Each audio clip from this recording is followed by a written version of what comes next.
Hey, what's up, everybody? Back again with week number 2. This is the second Q&A that I'm gonna do, probably 5,000, and I'm super excited about having this guy on with me tonight. Big Mike is what I call him. I had Mike Trier last week, and this week I've got Big Mike, and I'm really excited about this one because Big Mike has an awesome story, and I'm super excited about his story. Not saying that Mike's story wasn't awesome from last week. I personally know his, and it's just as awesome. So without further ado, Big Mike, let's start with this. So tell us a little bit about your story and where you come from. Well, man, my story is long. That's kind of crazy. I'll but start from the beginning. So yeah. Where do you come from? Now, I'm originally from St. Louis, Missouri. Okay, St. Louis? Yeah, St. Louis. That's where I got the gold teeth. So you got the gold teeth, Yeah. and how did you get those? I went down there. I mean, that's where I was raised, born and raised. So St. Louis is called the city of gold. Everybody and their mama got gold teeth. Everybody. Yeah. Grandmas, great grandmas, everybody. Everybody Okay. has gold teeth. So, I mean, when I was young growing up, that was one thing that I always wanted. So once I got the time and the money to do that, that's what I went and did. So That's awesome. It's a way to represent my hometown, man. Sure. So you grew up in St. Louis. Right. Awesome. Okay, so I guess my question to you before we could dive into the past a little bit, who are you and what do you do right now? Who I am as a person, what I do right now is I'm a personal trainer, first of all. Okay, personal I'm a trainer personal where? trainer at Gold's Gym. Okay. First of all, I'm a personal trainer. Besides that, I cook a little bit too. Personal trainer is my trait. That is what I want to do. Mm-hmm. I do cooking on the side just to make ends meet, but personal training is where I am. That's what I love. And how long have you been doing that for? Since February. February this year. And how's that been going for you so far? Man, it's been going great, if you ask me. I love it. You know what I'm saying? I love it. I really do love it. I would rather do that more than I'd rather do anything else. Sure. And now let's take it back a little bit. So now we have a little context about where you come from, and and you talked about how you're a trainer now, and you've been doing that since when? February. Right. Awesome. So, and you said you're from St. Louis. Right. Okay, so tell me about how that was, and kind of start walking me through where you come from and where you are now. I was in St. Louis until I was like maybe 13 or 14 years old. Mm-hmm. And, when I lived down there, it was kind of crazy. I seen a lot of stuff that, it kind of formed me. And I'm glad my people moved me up here to Illinois because, like, I seen people get stabbed. I seen people get killed, you know what I'm saying? And, it was like a way of life down there. You know what I'm saying? It was a lot faster than what it is here. How long did you stay in St. Louis for? Until I was like 13 or 14. 13 or 14? Yeah, 13 or 14. So I was old enough, for my mind to mold and be down there and know a couple things, see a lot of things, that I didn't understand at the time. But like I said, as I got older, I'm kind of glad that I did move up here to Illinois because I would have probably been into a whole lot of stuff that I What really are didn't some need things to that you learned while you were down in St. Louis all the way till the age of 14? What are some things that you learned? That it was good to mind my own business. Okay. It was good to mind my Sure. own business. If I seen something, keep walking. If it didn't involve me, Sure. keep it moving. Don't delve into other people's business. And then, it was a lot of stuff I seen I didn't understand. Like I said, I didn't understand a lot of stuff at that time. But as I grew older, I did understand it, and I'm glad my people made that move to get me up here to Illinois. Okay, so you came to Illinois, and where did you move to in Illinois? We came to Bloomington first. We moved to Bloomington for like 6 months, and then we moved to Peoria. Okay. So we moved to Peoria. I went to a little bit of school up there for a little bit, and then we ended up moving back to Bloomington. Wow. So you moved quite a bit back and forth. Yep. And Okay. we moved back to Bloomington. And when we came back to Bloomington, we kind of stayed, and this is where I've been ever since. Wow. And now, take me through that a little bit. So you came to Bloomington, and then you moved to Peoria, Right. and you moved back. Right. Okay. So what happened? Why did you move? Back and forth between those areas. At the time, my pops was a respiratory therapist. Okay. So with him being a respiratory therapist, he moved whatever. Which you know what I'm pop's saying? Greg. Greg. Yeah. Okay. So he moved wherever the money was and whatever the opportunities presented itself. So with him being being a respiratory therapist, he found good work in Peoria, and then he found good work back here in Bloomington for a small company where he made more money. So he came down here and he felt that it was a better move for us to be in Bloomington. So it's where we came, and that's where we stayed. Okay. And how old were you when you came back to Bloomington? I want to say I was still pretty young. I was like 15 years old. Awesome. All right. So what happened after that? So we just got back to Bloomington, and what was going on at that point? At that point in time, I was trying to get into sports. I was honestly, I was very good at sports. I could play any sport there was. I was young. Which sports? Mainly basketball. I love basketball. What positions you play?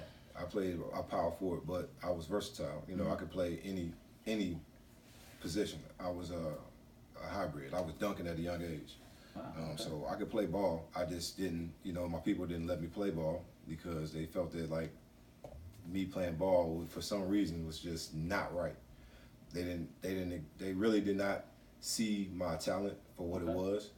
So what do you mean by that when you say somebody doesn't see your talent in something? What does that mean? I mean, I don't mean to brag on myself, and I'm not bragging on myself, but if you got the principal and the superintendent and everybody else calling your house to tell you to let your son play basketball, you need to let your son play basketball. Sure. I don't care what reason there is for you to say, oh, he doesn't need to play. No, if these people go through all that just to say, let me play, let them play.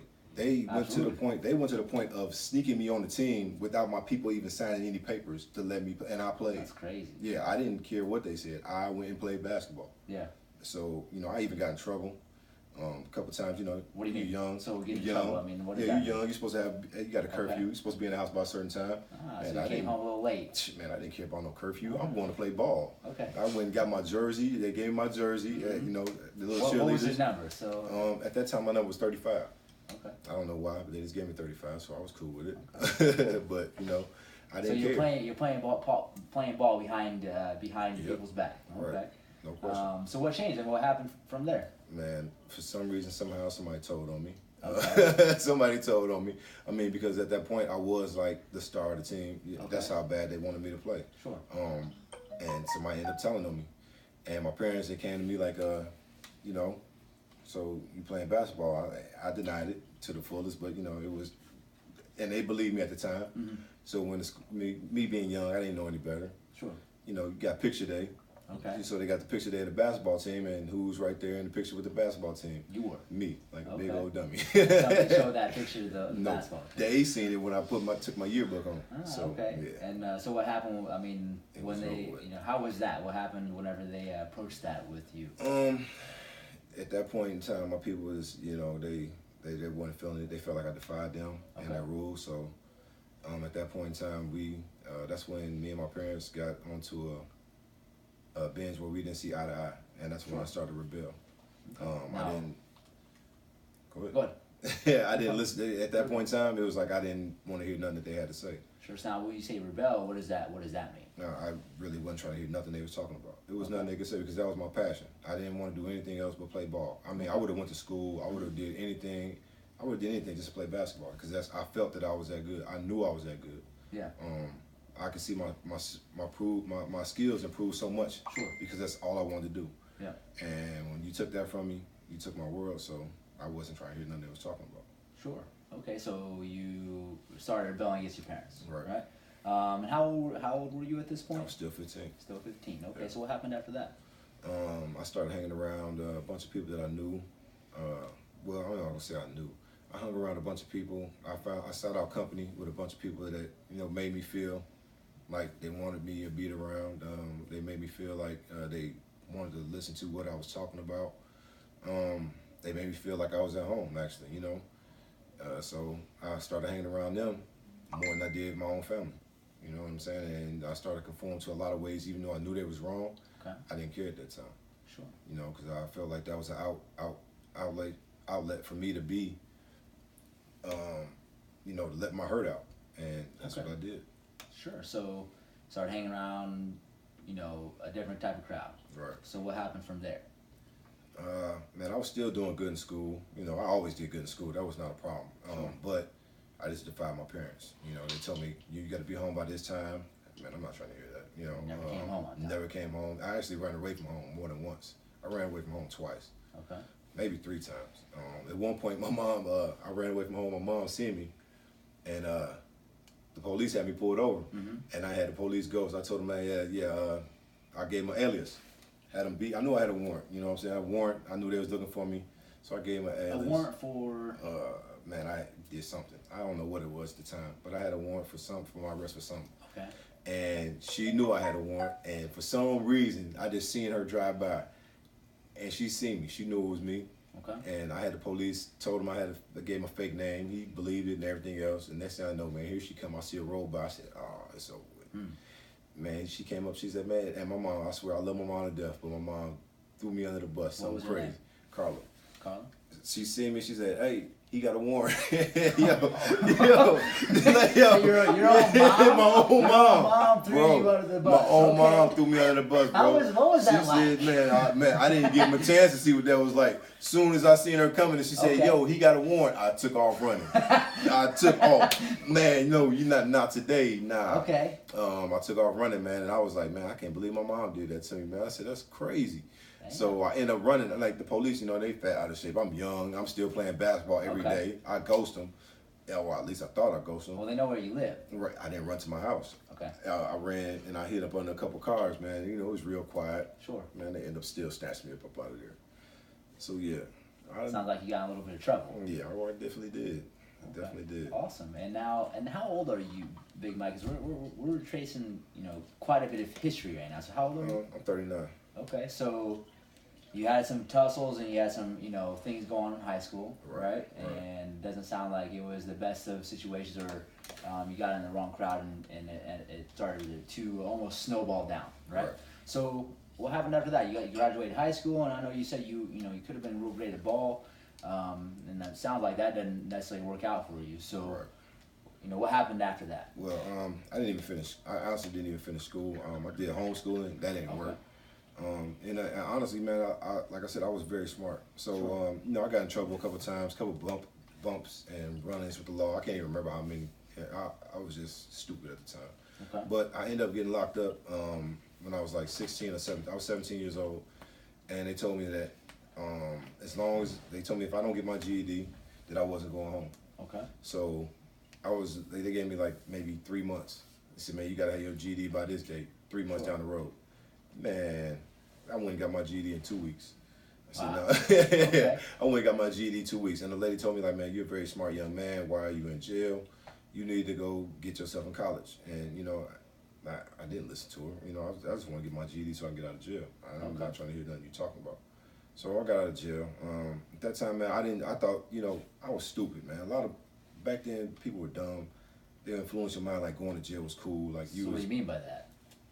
Like I said, people would think, even I thought like going to jail was cool.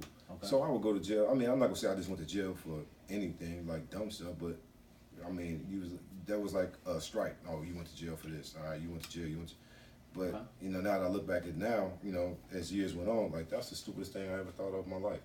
Like you taking time away from your own life. You know what I'm saying? Going to jail. So, I did a little stupid stuff, and eventually all that stupid stuff ended up the big stuff. And I ended up delving into, now I start selling drugs. And I was just doing little petty crimes then, Then I start getting to the serious stuff. I started selling drugs, man, and that's probably when my life took the biggest turn that it ever took. Okay, so when you say the biggest turn that it ever took, what does that mean? I mean, because at that time, like, I seen a lot of money. I'm not even gonna lie to you. I seen a lot of money and doing nothing. How much? Man, thousands. Man, $30,000, $40,000. How long ago was this? It's 15, 16 years ago. Okay. And at that time, that was a lot of money. That's still a lot of money now, actually. I mean, I was seeing a lot of money pass through my hands at that time, and it was easy money. That was the best money there was to make in the world. Yeah. But at the end of the day, when you get caught, and everybody gets caught, it's nothing. It's like you're still making minimum wage because the time that you give up is not worth any of that money that you make. Absolutely. Okay. So you got caught. Right. And you paid for it. Yeah. How long did you pay for it? Altogether, I served 8.5 years.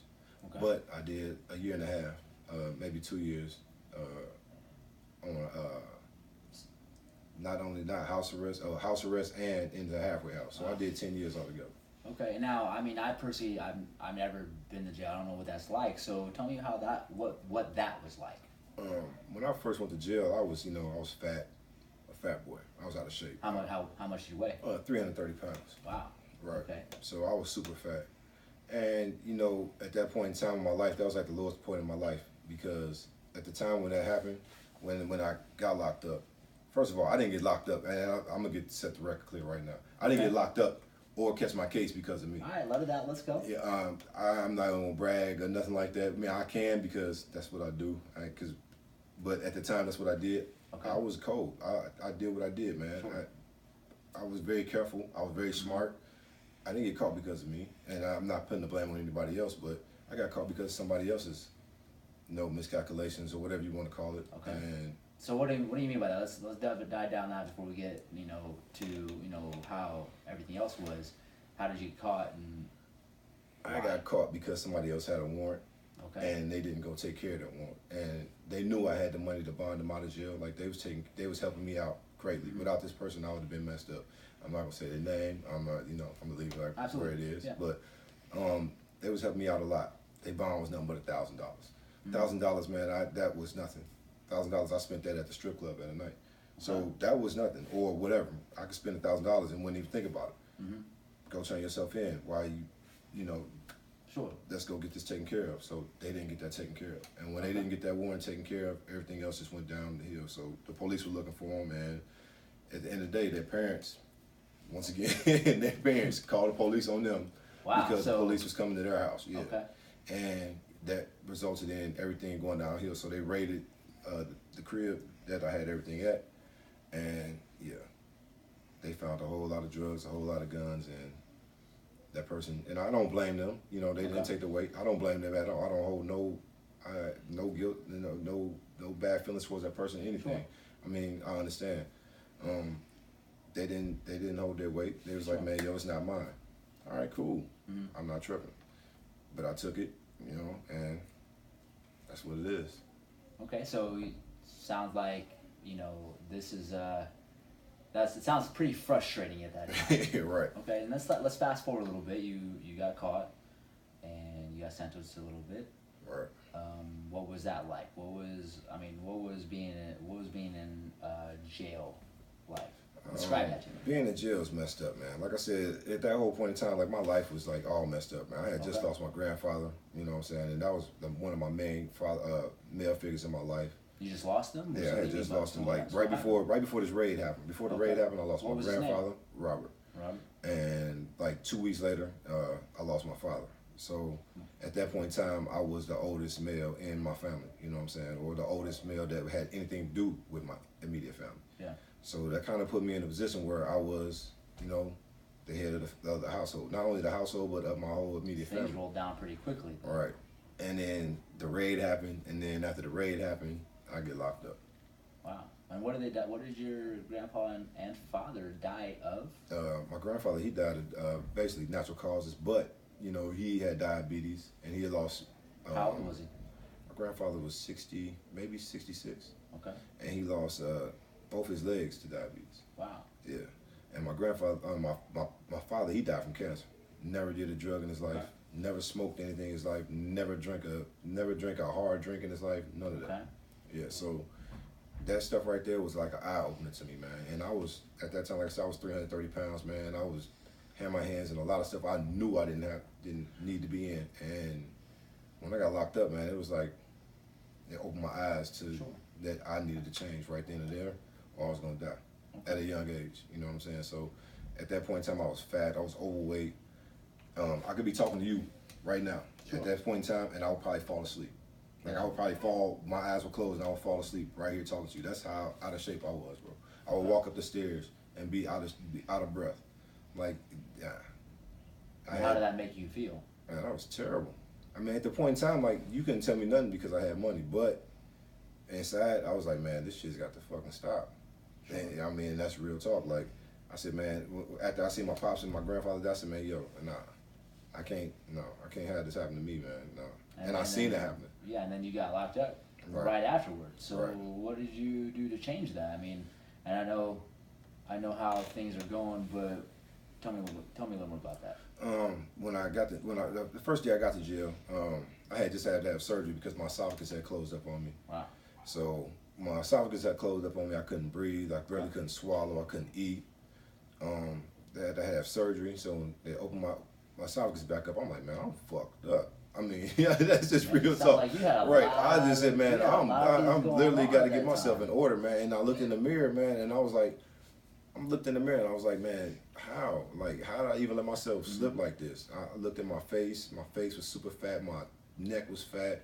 My stomach was hanging over my clothes. I'm like, this like, nah. I'm like, this is not what's up, man. And I was only 25, 26 at the time. I said, man, nah, man, no, I look busted and disgusted. I feel busted and disgusted. And I said, I don't want to feel like this anymore.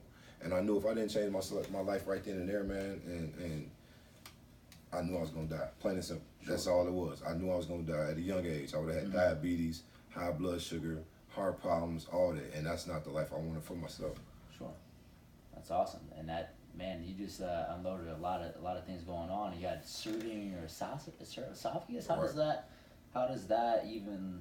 Where does that come from? Man, it came from over drinking, overeating, abusing my body, man. And know, did you have the surgery while you were in jail? Man, I had this surgery 2 days before I got 2 days arrested. before, okay. So you were 2 out, days before I just got out of the arrested. hospital. Right. Just out of the hospital, still healing up. It was right before Christmas. Just bought my kids all their Christmas gifts. Yeah, bought all my And you kids said all you their had Christmas kids. How many gifts. kids do you have? I got 3. What were the names? Alexis, Ariana, and Mike Jr. Wow. Yeah. And what did you get them for Christmas? Man, I can't even remember, but they had a whole car full of stuff. You know, I bought them everything. And, man, I got arrested right after I bought all this stuff for Christmas. So, like, when they came and got me, when the feds came and got me, all the Christmas gifts were sitting in the back of the car. So, yeah, it was a messed up time, bro. They didn't get none of Oh, no, they got them. They got They them? still got them, Okay. yeah. They still got them. I That's just wasn't there to see none of that stuff, you know, so. Like I said, that stuff, yeah. When I got arrested, bro, I went through a whole lot of stuff, man. How did you make it out of that? Man, honestly, by the grace of God, bro. And that's real talk. I mean, because I put a lot of stuff in his hands, man. You know, I prayed. I ain't even gonna lie to you. I would be lying if I said I didn't. But, you know, sometimes, man, experiences and stuff is, you know, it's beyond your control. It's beyond, you know, you cannot personally make it through that. And I knew I didn't do it by myself. And that's real talk. Like, a lot of people don't believe in God. They don't believe in, a higher power. But I know and know this for sure that there is a higher power, man. Because I know if without him, I would not have made it out of there. Plain and simple. And that's just the you truth. had all this happen, and then you had to sit in jail for how long? 10 years. 10 years. Yep. So what was that like, especially initially? I mean, going through you went through a lot. Initially, And fast. It sounds like within like a month's period, everything took a drastic turn. Like 2 months ago, you were living it up, having a great time, Right. and then out of nowhere, boom. father That's how it died, happens. grandpa died. Yep. You were about to buy presents for your children. Right. So it's Christmas, and Right. on top of that, you just had surgery. Right. And everything was already going downhill at that point, right? Right. And then Yep. you had the lockup happen. Right. So when the lockup happened, you know, I'm thinking, man, I'll be able to bond out. You know, this is another case. You know, Yeah. I got bond money. I'm not worried about it. Okay. And this when I knew I was in real trouble. Is when I said, man, yo, so when's my bond hearing? It's like, oh, you ain't got no bond hearing. They said, yeah, you don't worry about it. You don't have court here in McLean County. I'm like, all right, so what that mean? Like, you going to Peoria? I'm like, So what is going to Peoria mean? going to Peoria. At that time, I didn't know what going to Peoria was. Okay. And then they was like, well, the marshals will be here to get you in the morning. I said, marshals? What are you talking about, though? Okay. He's like, oh, well, you going to Fed. Your case is went Fed. It's no longer state. So you going to the Feds. I'm like, man, all right. But I still, at that point in time, I'm like, all right, whatever. Mm-hmm. So they come and get me the next morning. And this is when I really knew I was in trouble. They took me to the Fed building in downtown Peoria. You know, you see it. It's nice outside. You like, all right, it's another court building. You get inside though, and yeah, it's completely different. These guys in suits, you know, you can tell they got big guns on their side. And then you walk up the stairs. You know, they take you out of your handcuffs. And what were you thinking whenever they came to get you? I mean, still at that point, I was just like, all right, cool. Mm-hmm. But like I said, I'm like, yeah, it's good. Well, I'm not you had tripping. past experience of being I'm in like, the house. I'm like, this is all right. This is cool. I'm not tripping. And then when we get in the courtroom is the biggest courtroom I've ever seen in my life. Like courtrooms you see in a movie. Mm-hmm. Like the back of the courtroom dude is just sitting up like he's God. So, and it's a United States of America, and it's got the eagle in there, and then they put the court paperwork in front of you, and it says United States of America versus Michael Sullivan. And I said, oh my goodness. I said, now I know I'm in trouble. This is not McLean County against Michael Sullivan. This is United States of America against me. So I'm like, dang. I'm like, what the did I get myself into? Okay. And then they start reading off my charges and everything else. And then the judge was like, man, yeah, you did this, you did that. And at the time, they got me and my brother. You know, I got two younger brothers. They got me and his court cases mixed up. So, you know, they got all his cases, all my cases mixed up on the court history. And What the was feds, your brother's name? Matt. I got Matthew and Marcus, they're both of my youngest brother. Okay. So in the feds, they go off your criminal history, and your criminal history depicts on where or how much time your time starts. And at. they mixed them up. Right. So you can either start at 0 to life, or 0 to 10 years, 5 to 40 years, 10 to life, 20 to life, 30 to life, or just life.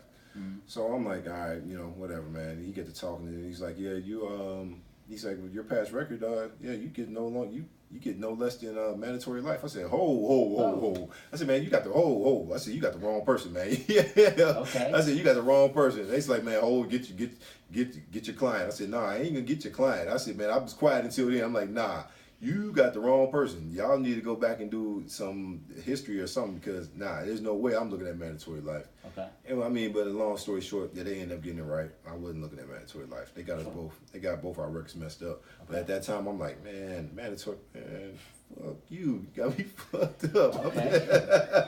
Okay. Straight up, mandatory life. Shit, I didn't kill nobody. So I'm like, you know, at that point, but then still at that point in time, it was like, that's when it really hit me like, man, I'm in trouble. Mm-hmm. I'm really in some deep, dog. I was in it. Okay. And then that right there, man, I mean, that alone right there was an experience. You know, I sat in the county for like a year and a half fighting my case. Mm-hmm. And that was the experience in itself. Like, that point right there, it made me realize that a lot of people are not your friends. A lot of people, man, a lot of people, they could be around you every day, all day, but at the end of the day, man, they're just using you for what you were. Okay. I mean, and they can say they have your back. They can say, man, that's my dog. They can even say that they're your cousin, even though they know you're not your cousin. And you can even say that that's your cousin, man. I love them, boo. But when you start seeing signs in people, man, that there's disloyalty at any point, you need to cut them people off, man.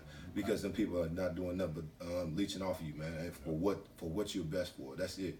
And I didn't see that at the time, man. And there's a lot of people that was around me at that time that I was taking care of, man, that, you know, that was a time where I needed people to be there in my corner, bro, and not one of them was there. You know what I'm saying? So instead of me using that as anything else, I use that as motivation for me to become a better person. Sure. And I use that for me to, you know, and I said, man, you know what? I'm going to take this time, man. Not only am I going to become smarter, but I'm going to look better, and I'm going to feel better, and I'm going to become the baddest motherfucker that any of these people going to see. Okay. Plain and simple. And that's when the transformation began, bro. Like, not only outside, but it began inside. So what do you mean by that? Like I said, I just became a better thinker. I became to just depend on myself. You know, at that point in time, I was like, man, you know what? I can't worry about what anybody's doing outside. Sure. I can't worry about anybody sending me money. I can't expect it because nobody owe me shit. Mm-hmm. So I'm gonna get it on my own. Now, some people, there's 3 types of people in this world, man. There's people that make shit happen, people that talk about making shit happen, and those that wish they could make shit happen.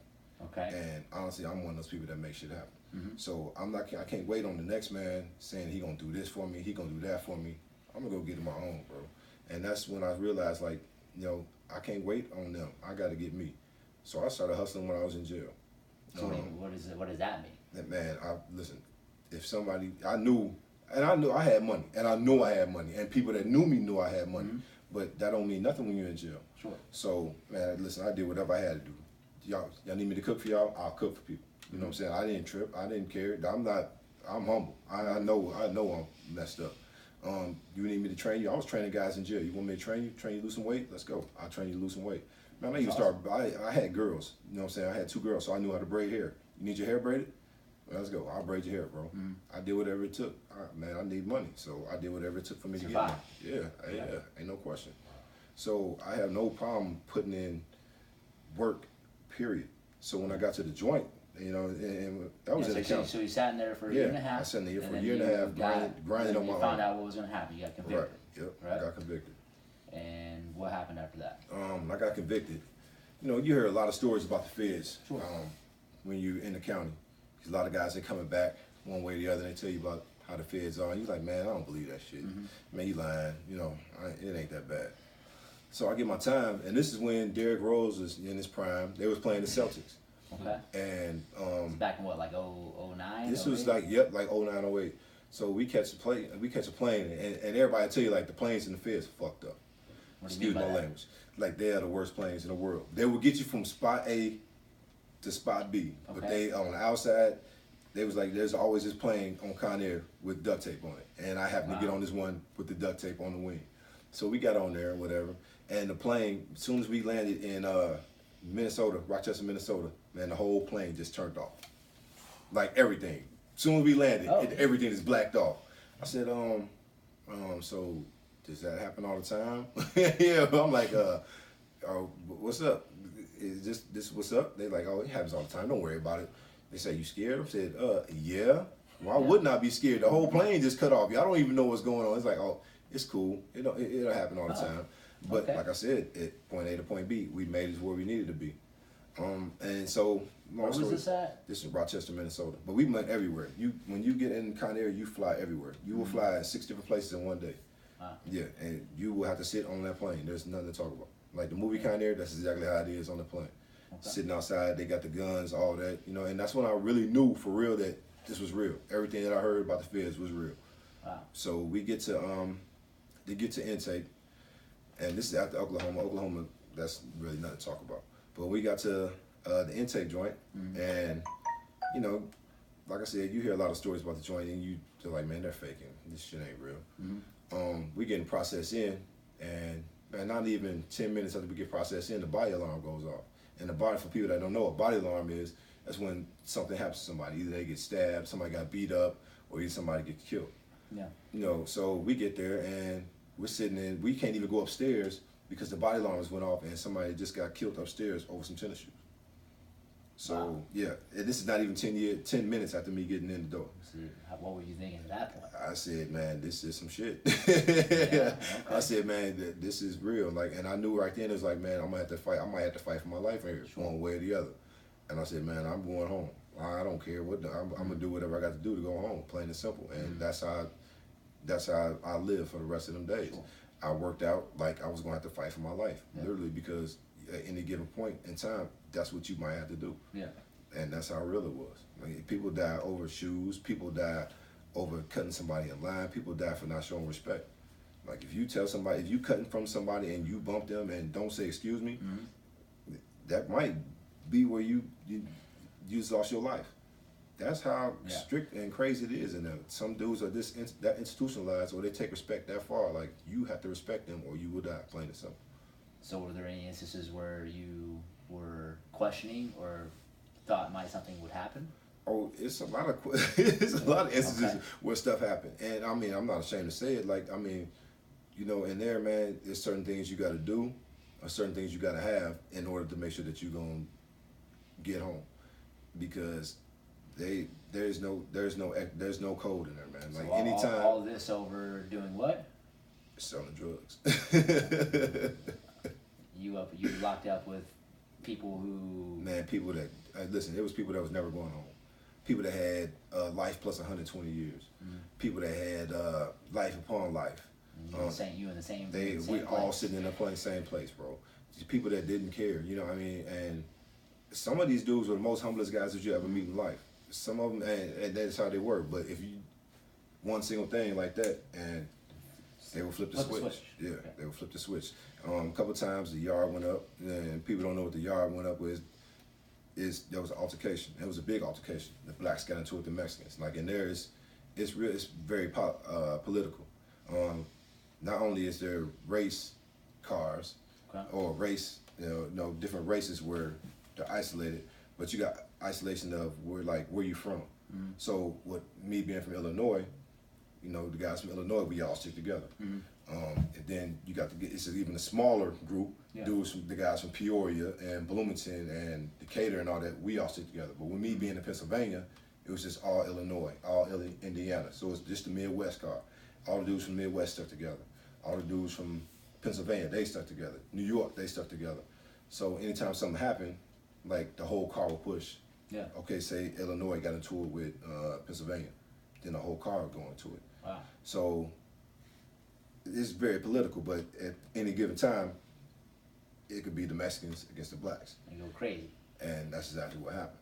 Okay. So we were sitting in lunch one day, and a black guy cut in front of a Mexican, and the Mexican wasn't feeling that. Like the ties with the blacks and Mexicans at any time could go. Like the tension is crazy. It's crazy. Like the smallest thing, I send it over. Sure. And I seen it when I hit the intake. We almost got into it with them over a TV. Like I said, it can happen any given time. But this man cut in front of him and called the man out his name, and the Mexican didn't feel it, and they got to fighting right there in the chow hall. Yeah, the chow hall went up. Like, and me, I'm not gonna lie to you. I seen it. I said, "What?" I'm talking about. And dude beat the brakes off the Mexicans. Now the Mexicans felt some type of way, so they were very pissed off that somebody disrespected them. What happened after that? Yeah. So I went to work. I went to work, and I'm glad I went to work, and I'm glad I worked 7 days a week because that kept me out of a lot of stuff. So any other given time, you have a move after lunch, and this is how you know the joint is messed up because they had a one-way move. Any other time they have a move where everybody go where they need to go to work. They call it a work call. Everybody go to work, go to their house, buildings, wherever they need to go. They call it a one-way wreck to move, one-way move to wreck. So when they call it a one-way move to wreck, they already on garbage. So you see, it's the middle of summertime.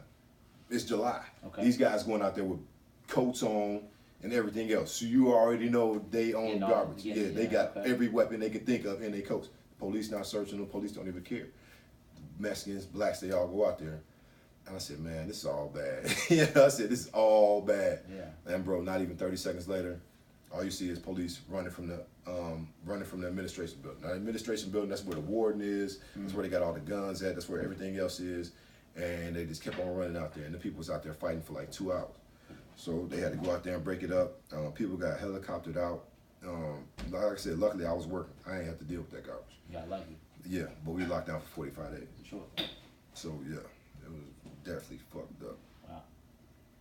Sounds I mean that was just one instance. One incident, yeah. And there were multiple. Hundreds.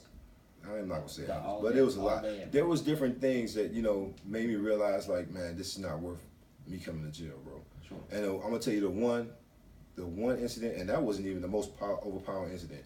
The one incident that killed me the most and made me realize like don't come back to jail and don't do shit to come back to jail is when we didn't have water for like 2 weeks. 2 weeks? You didn't have water for 2 weeks? 2 weeks, bro. So you can just imagine. Man, listen, you could not flush the toilet. We had to walk. We had to walk 5 minutes to the porta potty. Yeah, so and then overnight there was no going to a porta potty. So you still got to use the bathroom right there in the cell. So the cell is smelling like piss and shit all night. Damn. Right, and that right there made me feel like less than a human. Because if you can't come in here and make sure that we got some fucking water to even fucking be safe to use the bathroom, like, what the fuck, man? I said, nah, hell no. What was it like? What was it like getting water the first day after 2 weeks? I mean, they gave us some water to drink, but it wasn't enough. Like, you couldn't even work out. You could barely even take a shower. You couldn't do none of that shit because you walking around funky already as it is. Yeah. You can't even wash your ass. You taking a shit. It smelling like shit and piss in the fucking cell. So you gotta, man, that shit was horrendous, bro. You gotta melt. We had to melt snow in the pots that we cooked just so we could have water to clean the dishes in the kitchen. Wow. And I said, man, you know what? I'm not eating shit out of here. Y'all got me fucked up. I'm not eating this shit. I said, man, I'm not serving nobody this shit. I said, y'all gonna have to do what y'all got to do because I was the grade one cook in the kitchen. I said, man, listen, I'm not gonna be responsible for that shit. I said, I'm not cooking that shit. I'm not doing none of that shit. Y'all gonna have to take me to the hole, do what y'all gonna want to. Because I'm not serving nobody that shit. I just seen a dead bird in this fucking pot with the snow that y'all got me boiling. I'm not, hell no. I'm not taking that shit out there, man. Y'all got me fucked up. And that right there said, I said, man, you know what? I already knew I wasn't coming back to jail. But that right there solidified all that shit. I said, I'm not coming back to jail, man. I promise, I can't do this shit. Okay. So now let's fast forward a little bit. We're, you got out. So what was that like getting out? Like, what would, Man, it was a culture shock. It was a culture shock. So Like what I was couldn't different? even. Let's talk about what was different. So you went to Man. jail in what year? I went to jail in '96. 96, and what No, year no, did you my get word, out? not '96, 2006. I'm sorry. 2006? Yeah, 2006. So what was it like when you got out? Man, completely different. When I went to jail, everybody had Nextel phones. So when I came home, now you got these touch screens. And I get a cell phone when I get, because first of all, I caught the bus. Okay. And I was all the way in Pennsylvania, so I caught the bus. And I didn't even go to sleep. Like, I stayed up the whole way. I caught the bus in New York, Pennsylvania, so I caught the bus to New York, caught the bus from New York all the way to Cleveland, and I stayed up the whole time. Wow. Even to Chicago, I stayed up the whole time. I wanted to see everything. I said, Okay. I'm not closing my eyes. I've been going too long not to see everything. I said, So what was that like? What was different? Like, tell me, I mean, besides the phones, what are some things that you noticed? Everything was different. The way the people dressed, just being around people was different. Like I said, it was a culture shock. I couldn't be around people. Okay. At first, it took me a while to even be comfortable to be in loud spaces because, like I said, in there, it's different. It's very quiet. Yeah, it's very quiet. Like I said, because they got it in there where you can't even hear the TVs. They take the speakers out, so you got to have headphones in order for you to hear the TV. So it's quiet. When you come to the real world, it's loud. So I'm like, oh man, I can't. Hell no, I can't deal with this shit. Yeah. I was institutionalized a little bit, not completely, but a little bit, and I was just used to the quietness. And I was like, man, nah, y'all got to get me to where I'm going. Cause I can't take this. Nah, this is not what's up. But I was happy to be on the bus. On the bus, it was cool. The first time I went to Walmart, I'm like, nah. I said, man, it wasn't even Walmart. It was just the people. Okay. Just being around that many people at one time, and I was like, man, I can't do this. Nah, y'all gotta get me back to the halfway house. And and it took a while for me to get adapted to all that, man. Like being out here, How long did it take? Honestly, probably about a good year. Yeah. It took about a good year, man, for me to get used to being around people. Okay. And getting adapted to being in stores and all that stuff. Like, it take a lot. A lot of people don't understand, man. When you come from a confined place like that, man, just coming home and being around other people that's not used to being in an environment like that, it's completely different. But I was cool with it. That's what I wanted. I didn't want to be in there. I wanted to be out here. So I knew I had to adapt fast, quick, and hard. So you got out. Right. And how did that feel? Like the first initial feeling before we move on. How did that like? It didn't even seem real, honestly. I mean, it didn't seem real at first because you go from one day having somebody telling you what you're going to eat, or telling you what time you're going to go in your cell or your room, or telling you what time you're going to be able to take a shower, or basically controlling your life, to now you got the freedom to do what you want to do. So you got your freedom back. Yeah, it didn't feel real at all. Like it's one of the best feelings in the world. It is the best feeling in the world because I had all the control of my life back. Yeah. And I didn't have to look over my shoulder. Awesome. So you spent about a year and a half at house. Yeah. And so what happened after that? What got us to today? So how did we get to, being a personal trainer? Like what made you want to do that in the first place? Like you got out, and it sounds like you got into pretty good shape. You were training other people inside, right? Right. You had some clients, right? So what made you want to become a trainer? And really start trying to help other people at this point in their life.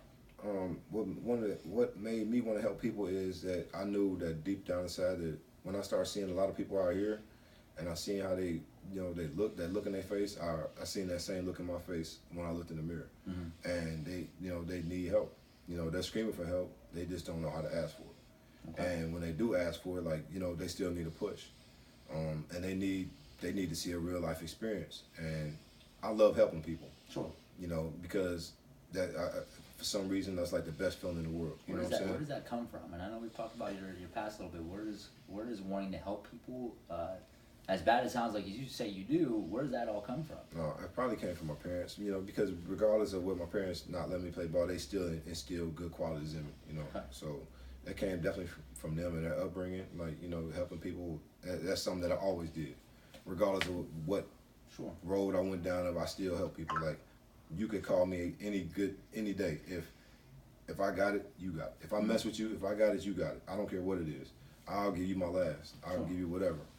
But like I said, I love helping people because at the end of the day, it makes me feel better about myself. So if I can help somebody reach their goals and make them feel better about themselves, that's gonna help me feel a whole lot better about myself also. Definitely. And it sounds like making yourself feel better at this point is super important to you. Right. So, I guess my question to you would be, and let's kind of backtrack a tad bit. You talked about how you do this because your parents had done some things for you at the past, right? Right. And now you help people out because you said that you like you like to help people because it makes you feel good. Right. Does that make sense? Right. So, why now? I mean, you could have and I know you said you got out and you've been out for a while. Right. You could have waited another year and a half to become a personal trainer and start to help other people, and you could have started right away. So, what was it that said, you know what, like, I want to do this so I can make myself feel better, but not only that, I can help other people not feel the way that I feel whenever I look at myself in the mirror. Right. I mean, honestly, when I was locked up, being a personal trainer was what I wanted to do. Period. Because when I was locked up, I read stuff, you know, to make myself more acquainted with the human body. Not only because of myself, well, mainly because of myself, but I would say, you know, this is what I want to do, and this is what I want to help people to do. I want people to see, you know, that they can reach their true potential. Like, it took a lot for me. When I first started working out, I could barely do 5 push-ups. Sure. Now I can do hundreds without a problem. You know, but it took pain, it took sweat, and it took a whole lot of tears for me to do that. I could barely do pull-ups. Now I can do pull-ups every day. Yeah. I can do pull-ups all day because I made myself want to do it. I looked at myself in the mirror and I said, this is what I want to look like. This is what I want to feel like. And I made that shit happen. That's I didn't sit back and I didn't wait for anybody to do nothing to help me. I did it on my own. And I said, man, you know, if I can do it, guess what? I can be that motivating ear or motivating voice in somebody's ear to make them want to do that shit too. Definitely. And now, you know, what I want to know is, and I think we've already touched on this a tad bit before we, you know, ask you what you're trying to do with your career is, what gets you to do this on the days that you don't want to do this? Like, yeah, and I know that, and I know it sounds like it's safe to say you kind of built that habit while you were inside, where you worked, you know, it sounds like 7 days a week, and you built that, Right. you made that you built that work habit, you know, within there, and not only that, before that, when you were hustling on the side, right, and you're doing Right. your thing.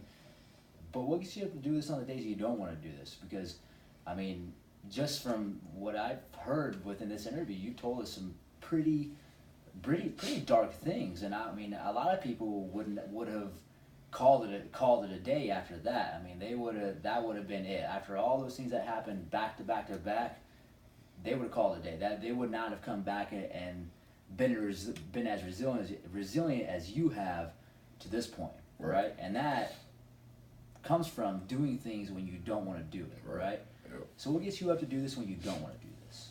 Man, you know, just to prove not only to myself, but mainly to myself, but to prove to others, like, you know, it don't matter what you've been through.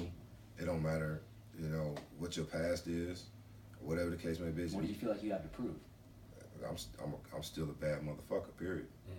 Okay. Just straight up. Like, it don't matter if I'm doing illegal or legal. I'm still cold. There's nothing they can do to stop me. Like I said, some people, man, it just comes to them. You know, some people, they just, you know, they gravitate towards money illegally or legally. And one thing about me, man, I'm gonna get it.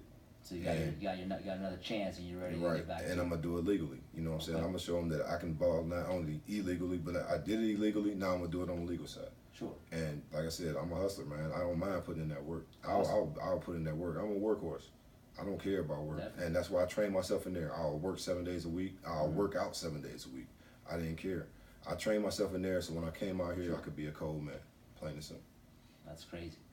So what do you want to do with this now? So you started as a trainer. You've been doing this for a few months, and what is your end game? What are you looking to accomplish with your training career, and you know what you're looking to do now? My end game is honestly, I want to make it. I want to make it where I don't have to do anything else but train. Okay. I don't want to do anything but train or mentor people, and I wouldn't even mind. Besides training, I want to mentor youth. You know what I'm saying? I want youth to look at me and, you know, and see that, because a lot of youths, they don't understand, or they won't listen to somebody that's not been through the struggle. You know, so I wouldn't mind, and that's my goal, and I'm going to make it happen. I'm going to be a mentor to some kind of youth somewhere because they need it. You know what I'm saying? If I had somebody that had been through the struggle and been through some of that shit that I went through in my ear when I was young, I probably would have made a lot of mistakes that I made. Yeah. I would have never did a lot of stuff that I did. You know, and Sound like you want to help other people not be you Right. did or make the mistakes Right. that you made. And not only that, like that's all I want to do. Like, all I want to do every day is train. I promise. I'm happy. I could be in the gym, just being in the gym, kicking it around you, around any of these guys that's in this room right now, and I'm cool. That as long as I'm in that atmosphere, bro, I don't worry or think about anything else.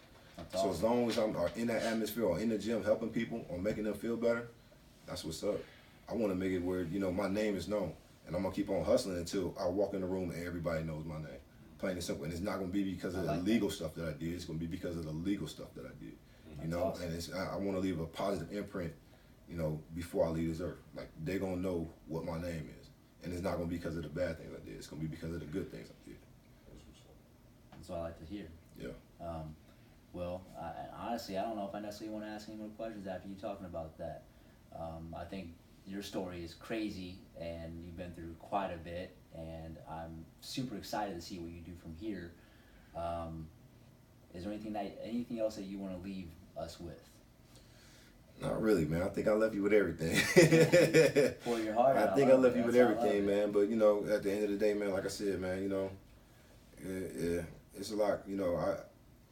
Man, my potential is not, and I limit myself a lot. Self-doubt Right. is a mother. But at the end of the day, like I had to remind myself lately, like, man, I'm still a cold man. Like the average person, they wouldn't have made it through the shit I made it through. Absolutely not.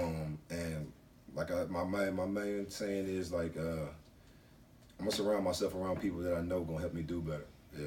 If you're not on a mission to make yourself be a better person, I don't want nothing to do with you. Plain and simple. I've known people. I was just telling Dre the other day or today. I've known people for 20 years, and I love them to death.